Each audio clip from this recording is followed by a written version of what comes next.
შენ გაქვს შენი საკუთარი საფლავი და გაქვს საკუთარი გარდაცვალების ცნობა და არსებობს სასახლე, რომელშიც რაღაც ან ვიღაც იყო ჩასვენებული.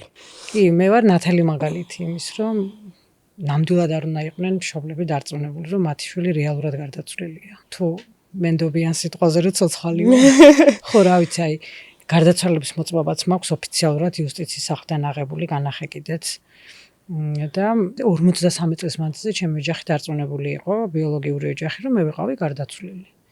ოფიციალური ვერსიით, ანუ ოფიციალური კი არა, უფრო სწორად სამშობიაროში ნათქვამი ვერსიით ექთანს გავუვარდი ხელიდან და ოფიციალური ვერსიით იუსტიციის სახლში დაფიქსირებულია, რომ ფილტრების პრობლემით გარდავიცვალა. ის რა არის ჩემთვის ცოტა უცნაური, აი შენი ოჯახი არ არის პირველი ოჯახი, რომელსაც უთხრეს, რომ აი ექთანს ხელიდან გაუვარდა. ხო, ნორმა იყო ეს. ხო, ძალიან ბევრს ეუბნებოდნენ და თავისთავად მაყურებელს რომელიც არ არის ესე ჩახედული ხო ჩვენ ისტორიებში გაუჩნდება შეკითხვა რომ კი მაგრამ ხა ექთანს რომ ბავშვი უვარდება ხელიდან ოჯახი რატო არჩივის გეტყვი მაგასაც გეტყვით რატომ არჩივის იქ მიდის მერე მანიპულაციები ჩვეულებრივად და ხდება ის რომ ახალგაზრდა გოგო რატო უნდა დაღუპოს შვილს მაინც ვერ გააცოცხლებ